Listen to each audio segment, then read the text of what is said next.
5,000 પ્રાણીઓ ભોજન ગ્રહણ કરે છે, એનેથી વધારે પિતૃનું શું કલ્યાણ થાય? એટલા માટે કહે છે કે નરસિંહે તે કેમ કીધું, વન લોભીને તૃષ્ણા ત્યાગી કામ કરો નિવાર્યા રે, ભણે નરસિંહ તેના તર્જન કરતો કુળ એકુત તાર્યા રે, વૈષ્ણવ જન તો તેને રે કહીએ જે પીડ પરાઈ જાણે રે, પરંતુ ઉપકાર કરે પણ મનમાં અભિમાન ના આણે રે. એટલા માટે સંતોના દાખલા છે કે આપણા કોઈ માણસને પુત્ર ફળ ન હોય ને વાંચ્યું હોય તો માણસ રોતો હોય છે, મારે દીકરો નથી, હોય રોય છે, નથી રોય છે આજના જમાનામાં, પણ છતાં પણ માણસને પુત્રની આશા રહે છે. અને એને માટે કેમ દુઃખી થાય છે કે મારે વંશ નથી? એનું કારણ એક જ છે, આપણો વંશ ફૂટી જાય તો જે આપણા પિતરો છે અહીંથી એ પિતરો ક્યારે પણ પ્રેત જોડીને ત્યાગે ક્યારે પણ ઈશ્વરની પ્રાપ્તિ સુધી પહોંચી શકતા નથી. પણ આપણે વંશ ચાલતો હોય, વંશમાં કોઈ સુરવીર, કોઈ દેશભક્તને, કોઈ ભક્ત પુરુષ પાકે, સારા કર્મ કરનાર આવા, તો એને પૂર્વજોને એ પુણ્ય મળે ને એ પુણ્યને પ્રભાવથી પૂર્વજોનું નરકી જીવન છૂટી જાય છે.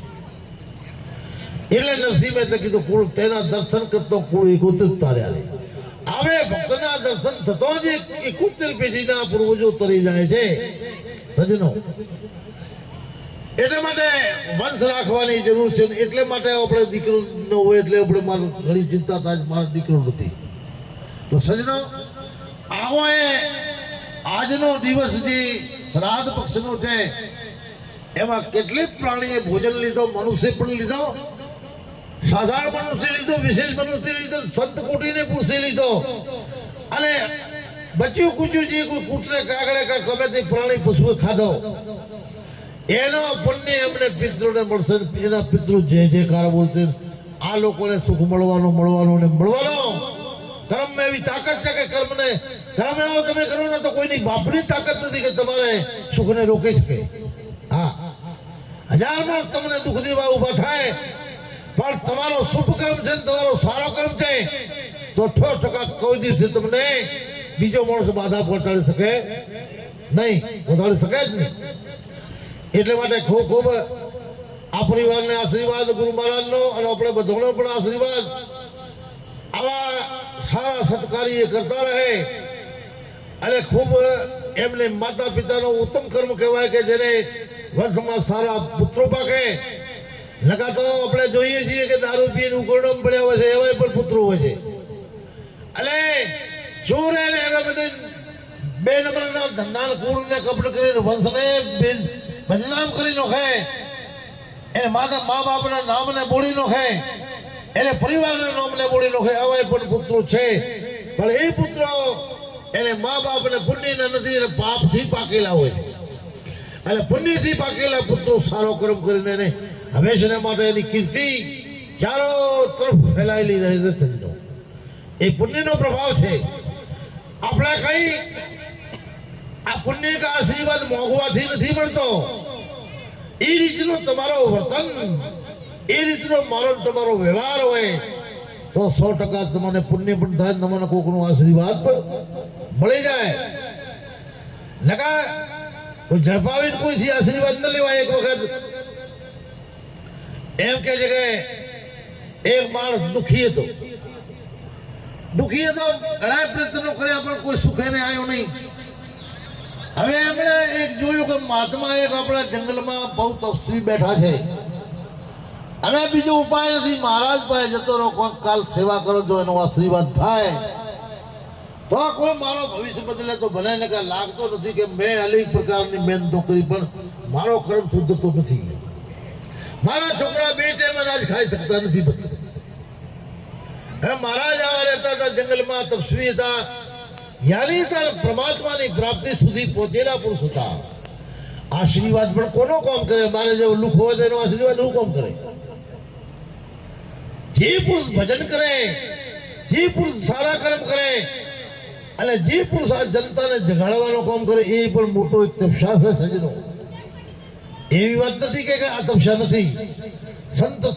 નિરોધ મહારાજે કીધું સંત સમાગમ જે કરે સર્વથી ઊંચ કહાવે વાવે સગળા દુઃખ શરણાગત ભાવે પ્રથમ જે શ્રી રામ વદનથી વચન ઉચ્ચારે પૂર્ણ જેના ભાગજી દ્વાર સંત પધારે પૂર્ણના ભાગજી દ્વારે સંત આવી જાય તો એટલા સંતો આ પથ્થીજીને સુવનજીને કનવરજીને દ્વાર ઉપર આવ્યા છે તો એમના કેટલા ભાગી કહેવાય એ વાતને સમજો પૂર્ણ જેના ભાગજી દ્વાર સંત પધારે રામ નામની ફૌજ સંત સાથેમાં ભારી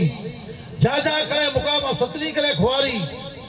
અધર્મને ઉત્થાપન કરીને ધર્મનો સ્થાપન થાપે ફરે મુલ્કની માય અભયપદ સંધિ આપે ફરે મુલ્કની માય અભયપદ સંધિ આપે આ મહારાજ નિરોધ સાહેબે કીધું છે કે આવો સંતોનો એક મહિમા છે જેનો કોઈ સ્વાર નથી સત્સંગ કરે એ પણ મહાપુરુષો બધોથી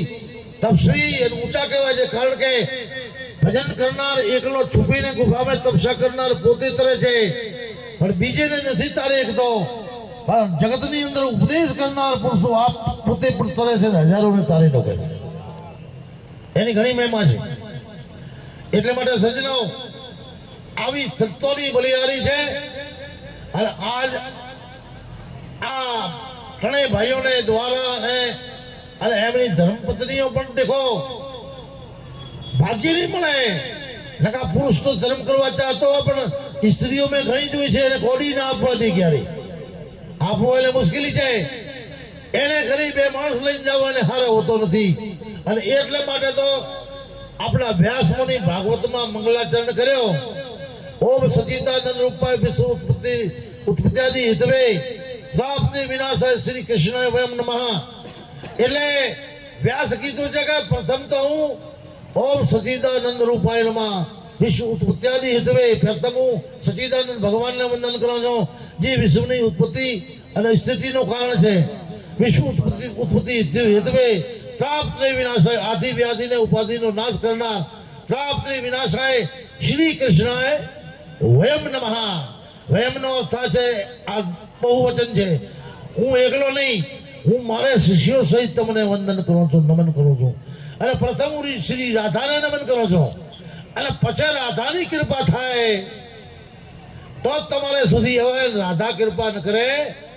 તો પરમાત્મા સુધી પહોંચાય નહીં તો સજના પ્રથમ તો જે આ શક્તિ માયા છે આ માયા જીવને ઉપર કૃપા કરે તો પરમાત્મા સુધી જીવ પહોંચે અને માયા કૃપા ન કરે તો જીવની તાકાત નથી પરમાત્મા સુધી પહોંચે શકે વ્યાસ મુનિ જેવા કહી ગયા છે એટલે માટે શ્રી કૃષ્ણાય વયમ નમઃ